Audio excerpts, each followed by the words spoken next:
In this video, we're going to be taking a look at the brand new Samsung S95B OLED. This is the TV that many people have been waiting for. Let's see what all the fuss is about. Don't forget to hit the red button to subscribe and give this video a thumbs up and click the notification bell to get my next video first. So just for full disclosure, we have paid full retail value for this TV. We're not being asked to say anything good or bad about it. It is my own, and so therefore I will tell you exactly how it is. How about a thumbs up for that? Right, let's get these bits and pieces out of the box, which are all the bits that nobody really cares about, and then we can get on to the star of the show, which is the TV itself. Now, the first thing that I noticed with the weight of this TV is it's definitely heavier than the LG C2. I will do a side-by-side comparison so you can see all of the differences for yourselves. On the back of the TV, you've got your connections and you've got your area for the actual stand, which is a little bit more interesting this year because there's no actual screws to attach it. However, there are screws which you need to attach the two sections of the actual stand, so that almost like defeats the purpose. I would have wished that they would have either gone screws or no screws, one or the other, but anyway, it's a very minor point. Now, the stand feels robust and it feels very sturdy. I am a massive fan of Samsung stands, far more than the LG stands. I just think that they always look better, and I'm pretty confident that this is going to give us the clearance for a decent soundbar. So this stand has a really neat way of clipping into the TV. You have two little catches which you pull out, and that gives a little bit more clearance. You then hook this into the TV, and then you push the catches down, and that secures it to the actual TV. And again, it does feel very secure, and I don't think you're going to have any issues at all. Okay, so obviously now, ignoring the manufacturer's advice, two people did not lift this onto the stand, but it's not that heavy in all honesty, guys. And as is customary with every YouTube video, we've got to put it on backwards so that you can see the panels and the cable management system on the back. And what I would say with the back of this, I'll show you the thickness in a second, but the back of it looks fine. I don't think it looks amazing, but it looks fine. But what it has got is some great cable management.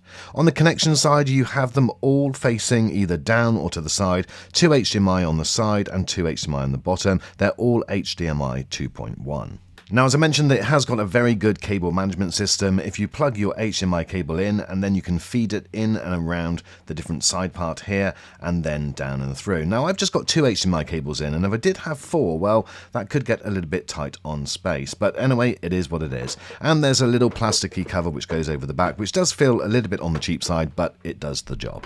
The TV also comes with an extra little bit of plastic to cover up the cable management if you choose to have that covered. Myself, I just leave it open because it gives a lot more easy access, especially when the TV is facing the right way round. As is custom with the majority of Samsung TVs now, it comes with a nice accessory pack which does include 2 remotes. Firstly, you've got the ugly sister, and then you've got this, which is the really sleek, very smart and very comfortable to use remote. It's USB-C charged, but it also has a top-up solar panel on the back, which again I just think is a really nice touch. It's unnecessary and it's good to see it's there. Everything else in the pack is as you would expect. Okay, so we've spun the TV around now and it's time to remove the film. I don't know why, but it just doesn't seem as satisfying as it used to. But hey-ho, that's the way it goes. Now, this TV is incredibly thin. I will compare it, as I said, to the LG C2, but it does feel like it's a little bit thinner. Bezels are just over 5mm on the side and around 10mm around the top and the bottom. It really is a smart-looking TV. As I said earlier, I'm a real fan of the central stand, and it is funny how LG have gone that route this year.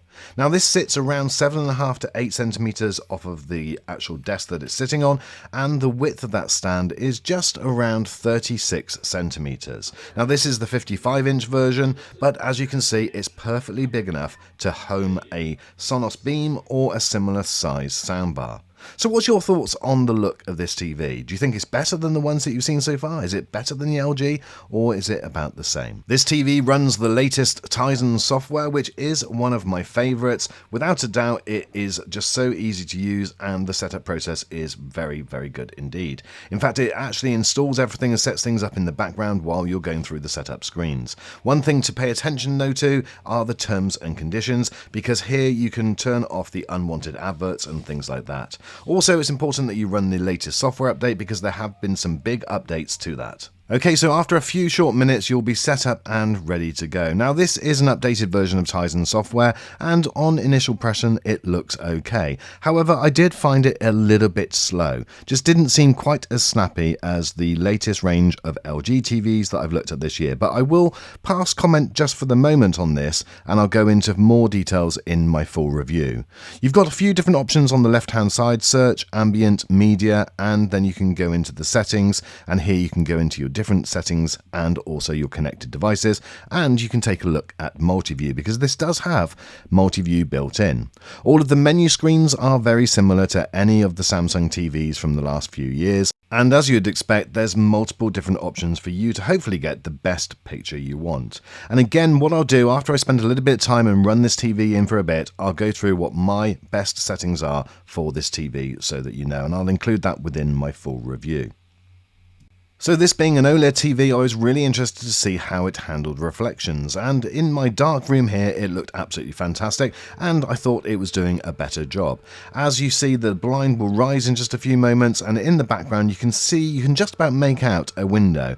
Now this is far better than on my other LG OLEDs that I have. Certainly on those that would be much more pronounced, so I definitely think the extra brightness is making the reflection handling a lot better. It is noticeable, but it's certainly not as bad as what it was on my LG C2. So let me just swing the camera around now, and you'll be able to see that it's a bright, sunny day. The window is directly behind, and this is as bad as it's going to get. Now this is going to be a black screen now, so this is as worse that you're going to see with this TV, but I don't think it's as bad as other OLEDs. The viewing angle on this TV as well is absolutely fantastic. There was no noticeable dim areas, no matter how wide you went. Obviously, the more straight on you are, the better the picture quality, but certainly it didn't get dark and it didn't deteriorate when you went off to an angle.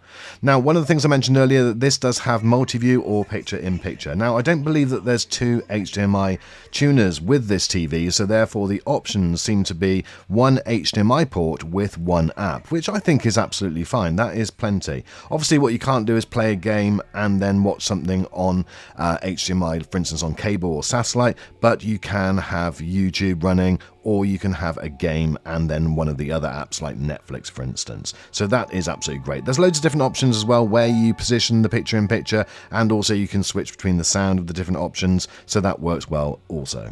Samsung have also been really good with their ambient mode. There's hundreds of different options on here where you can go in and download screensaver type effects and have these running in the background. You can have them dim just in the background, or you can make them bright. I'll go into those in more detail when I do my full review. As you would expect with an OLED, there's no sign of any dirty screen effect. I ran the roll of colours and it was absolutely fine. There were no issues. The only thing I didn't know was whether this was just slightly dimmer around the edges. I'm not sure whether that's me picking it up with my eyes or whether it is actually there. And I'm interested to compare this to the LG, because on the LG I just saw it as a 100% clean image. This one not quite so. Right, okay, we've now lowered the blind, and this is where we can see the picture really for the first time in all of its glory. And I do have to say, without seeing it side by side with a comparison, it looks incredible. It really does look absolutely amazing, and it doesn't matter really what you're putting in it.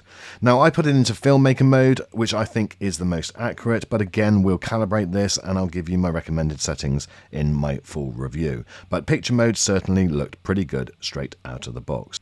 Now, it's easy to load up some of those hero footages which all of these manufacturers supply, and when you put it into the retail mode, that's what you tend to see. But actually, just watching standard definition or high definition TV with something like just adverts, because that is your day-to-day watching. And with this TV, it looked fantastic. Everything that I put through it just looked absolutely amazing. Now, again, I'm not going to comment too much how this compares to other TVs at the moment. We'll obviously run the course as and when we do those videos. But certainly, my first impression is that this is really, really good looking. It does look absolutely brilliant. So what a lot of you will be thinking as well is what happens when we put something a little bit better. So if we put something which is maybe 4K HDR, is this going to be significantly better than some of those other TVs that we've mentioned? Well, there's a little test that I run on the opening credits or the opening scene within Stranger Things, and because that is a really good way of testing black crash and also shadow detail.